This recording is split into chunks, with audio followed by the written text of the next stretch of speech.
Gran Turismo versus iRacing. Which one's better? We're going to finally decide. No, we're not. Spoiler alert, neither one is better than the other exactly.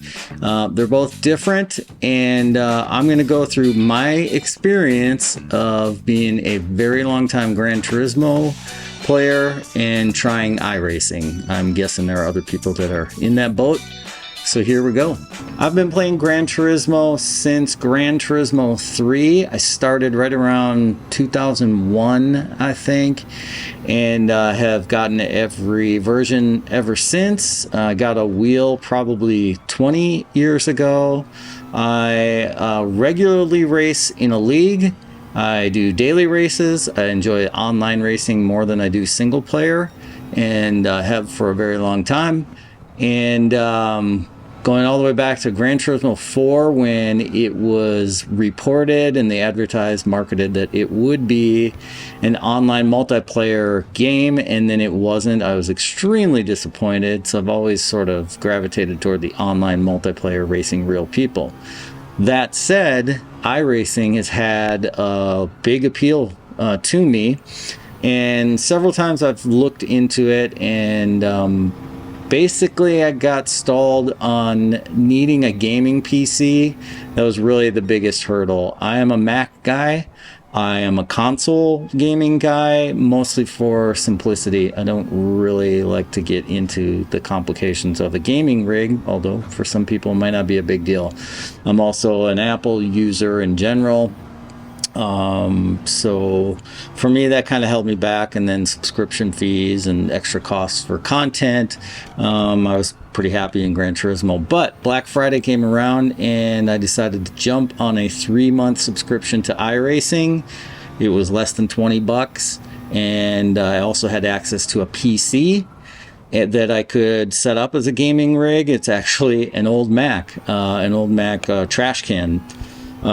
With 6 gig NVIDIA graphic card, I believe it is in there. I'll have to double check, but the specs more than met the iRacing minimum requirements, so I gave that a whirl. PS5 is going to run you about 450 bucks up to 500 bucks. Gran Turismo 7 is like 60 to 80 or 90 for the anniversary edition, and then PlayStation Plus, which is like 70 or 80 bucks a month. 80 bucks a month, checking my notes. iRacing, the subscription let's just take a look here at this screenshot of currently what the prices are for subscription. And then in addition to that, you have cars and tracks that are they're extras, so you can end up spending hundreds of dollars on iRacing, but you do not have to. I had a great time in my 3 months of iRacing with no extra content. So these are some of the cars that are included and some of the tracks. I really only raced the MX-5, Mazda MX-5, and the Toyota GR86. And had a great time with the included tracks and just those cars. As you would expect, console gaming is extremely easy to get set up and running. The gaming PC was not. It took me, I don't even know, maybe a week really from the time I decided to do this to having an up and running usable machine. I had to first figure out how to get Windows installed on the Mac, a Mac Pro, the trash can Mac Pro, which wasn't terrible, but then getting that up and running, getting that the video out working to the TV, then getting all of the software installed for iRacing and some of the extras, which we'll get into. It took quite a while for me to get it going, and navigating Windows is just cumbersome for me. So even getting like the keyboard and mouse to work and accessories and sound outputs and all of that stuff just was a pain, and I didn't really enjoy it compared to plugging your PS5 into your TV. It's extremely simple and very fast. Getting on track in Gran Turismo is a matter of minutes, maybe even seconds. Getting on track in iRacing is a matter of minutes. and we're talking maybe tens of minutes, just to navigate the user interface. And maybe it's because I don't have a lot of experience in it. That took me a while, felt cumbersome, didn't really know intuitively where to go. And then once you actually go from the interface, which is one application in Windows, and you want to load the track, it loads the simulation, which is a different application, which I didn't really get at first. And that takes, I would say, a few minutes from the time you hit the button till the time you're in the simulation software ready to get on the track. Then you get on the track, then you have to kind of configure your car, you have to double check your settings. I've constantly had issues with like graphics settings, making sure that I was getting a decent frame rate. Sometimes I couldn't, no matter what I did, and a restart, and going through tutorials on what things to turn on and off, and files that are buried in directories to get rid of. So it just feels cumbersome, and takes a lot longer, period. I think the graphics on PS5, Gran Turismo on a PS5, they look phenomenal. I did play around with the graphics in iRacing and could get them better, and turning certain things on and off, but take a look at 16 billion videos that are online comparing what they both look like. I just prefer Gran Turismo. I think it looks much better, even if you could max the settings in both. Gran Turismo 7 is definitely more of a gaming culture and runs a wide range of very casual players to guys that I think are pretty hardcore, that are in leagues, that are run the World Series stuff, and are in daily races, guys that are very competitive. So I think you have a wide range. In iRacing, it seemed like there's just a more serious take and approach to iRacing, which totally makes sense. It reminded me a little bit of racing go-karts in real life, which I did for a little while, not very long, but you have to put in more time and effort, and I felt like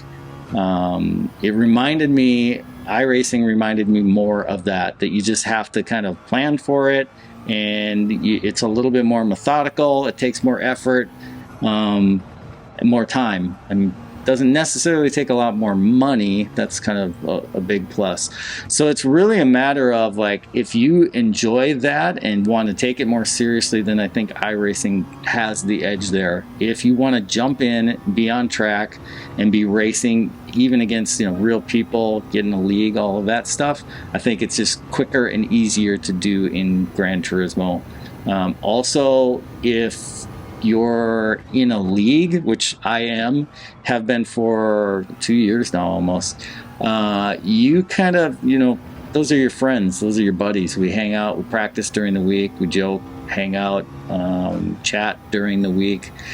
In iRacing, I didn't know a single person, and maybe that develops over time. And from videos that I watched of other people in iRacing, it just seemed like it's a more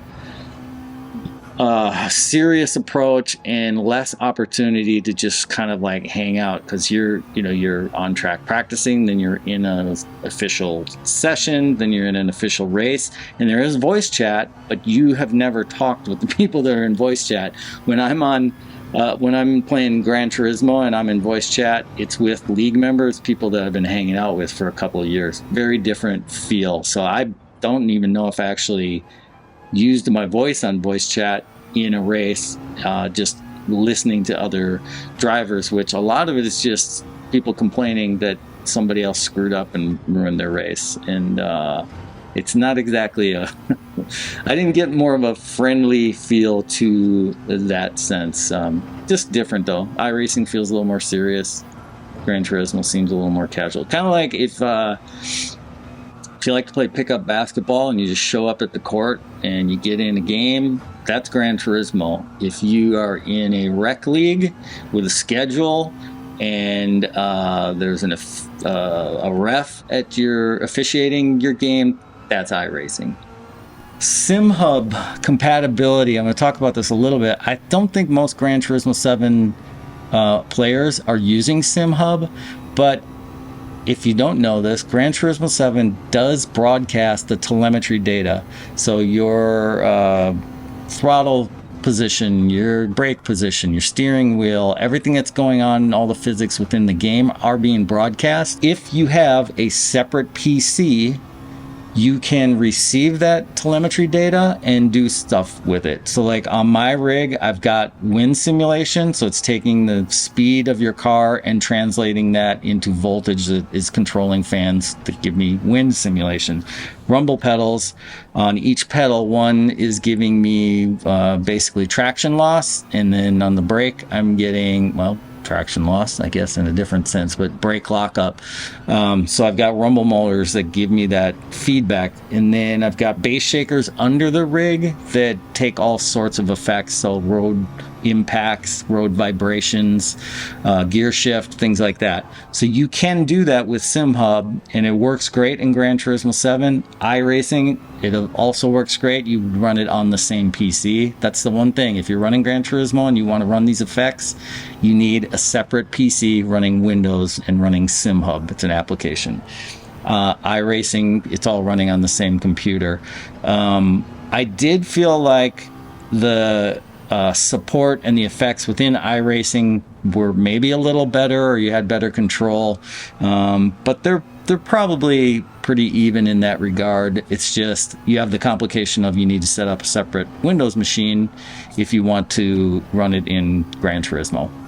The physics in, and this is coming from a longtime Gran Turismo player, driver, whatever you want to call it, I felt like as soon as I got in iRacing and I was in a Mazda MX-5 and I got on a track I was unfamiliar with, within seconds I felt more like I was driving a real car. Maybe it's some of my Simhub settings just happen to be better, but the weight of the steering wheel and going over curbs, just getting on track, definitely braking is a totally different world. In Gran Turismo, I feel like you pretty much stab the brake and trail brake, but the modulation of braking in iRacing felt so much more real, and I would lock up my wheels constantly in a MX-5 Miata. That took a little while to get used to, but I actually preferred the physics in iRacing because it felt more like driving a real car from the get-go. On a related note, the penalty system. Penalties in iRacing are doled out equally. So if two cars make contact, iRacing does not try to determine who is at fault. You both get an incident penalty, basically, depending on the severity of the contact. Gran Turismo, I think, is infamous for a terrible penalty system, and it sucks, basically. So the best solution I have found so far to the terrible penalty system in Gran Turismo is to get into a league where you're racing with people you get to know how they drive, and you can all kind of agree more so on how we're going to drive and what is and isn't accepted. So I think iRacing definitely has the edge on that, even though it's not great that if you're just driving along and somebody rams you, you both get equal penalty. It does seem to be a better system overall. Racing. How's the actual racing? I kind of touched on this earlier, that iRacing definitely has a more serious approach, but even as soon as you get into iRacing, you're essentially joining a series. Their series run for 12 to 13 weeks, I think, at a time. You are accumulating points within that series, so it's just definitely a more formal, organized, serious approach to racing. Gran Turismo, they're daily races that run weekly, oddly enough, and you don't accumulate points. You do accumulate your sportsmanship rating and driver rating, which iRacing does have their I rating, which is similar to driver rating in Gran Turismo, but as far as like an actual series goes, the World Series stuff that Gran Turismo runs is probably the closest thing to it. So if you're into that, which I kind of am, I would prefer that, I think, but I'm in a league, and being in my league takes care of that aspect of it. We run our own series and accumulate points. We just don't do it within the game. iRacing, it's built in. So if you're not in a league, it's, I think, easier to kind of replicate a real life race series. Customization, I think this is going to be an obvious one. iRacing, the customization is light years beyond Gran Turismo. Gran Turismo is very simplistic with what you can or can't do with it. iRacing has, using Simhub, well, before I even get into that, just iRacing itself, your field of view, all of your different sound settings, your graphics settings, controls, all of that is super customizable within iRacing. And then if you add something like Simhub on top of that, not only for your haptics, but you can do overlays or custom dashboards, and pretty much anything you can imagine, somebody has come up with a way to do it. And I barely scratched the surface of that.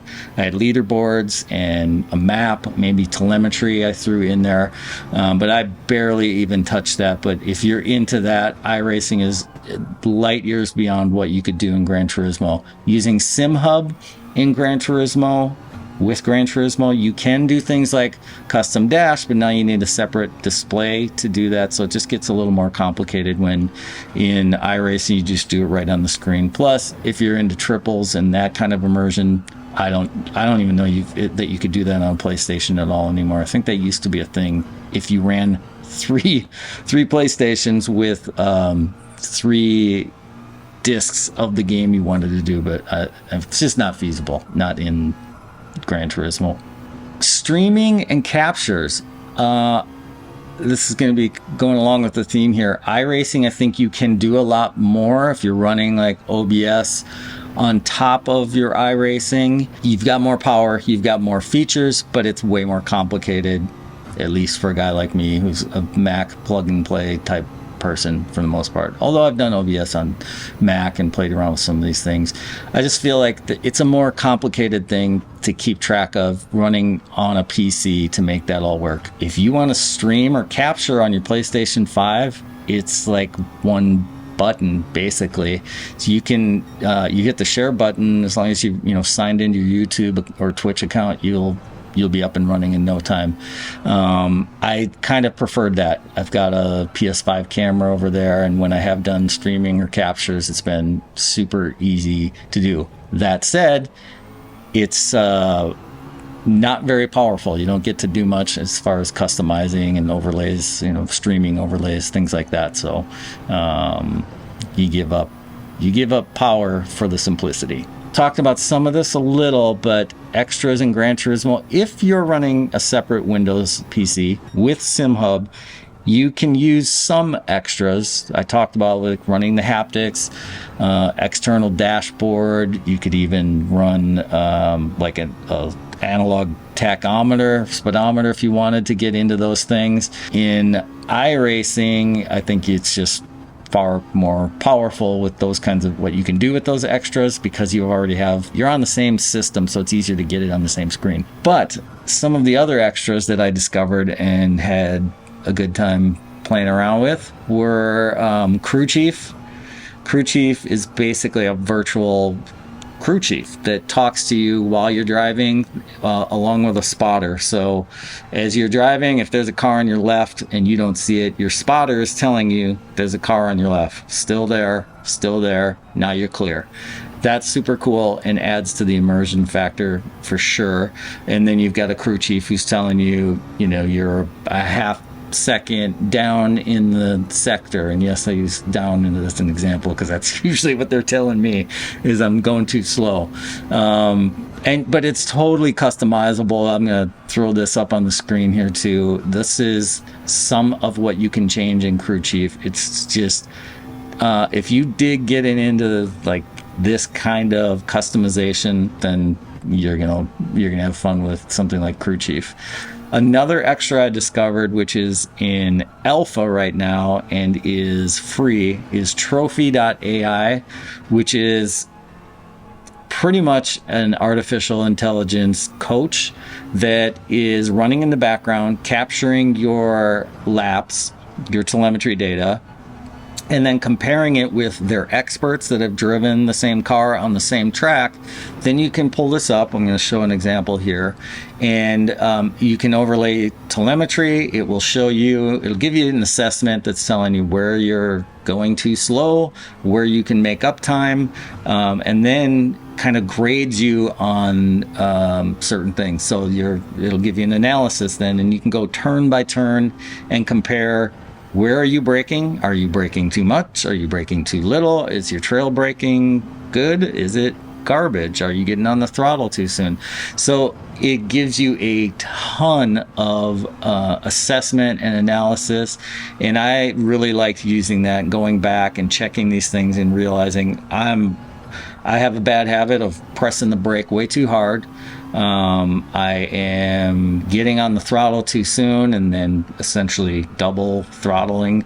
So it was really fun to see those things, go back, and then you can actually overlay the expert's telemetry while you're practicing, so you can kind of see in real time, are you matching their inputs or not? So I don't know, I found that super cool. Again, it's free right now as of whatever this is, February 2024. My guess is this will be a paid service, and it's probably not too much longer before they do that. But I enjoyed that a lot, and that's actually one crew chief and trophy.ai I definitely miss when I'm in Gran Turismo. In conclusion, which one's better? I joked about this in the beginning. Neither is better. It's totally going to depend on your situation. My situation, I wish I had more time to race. I don't.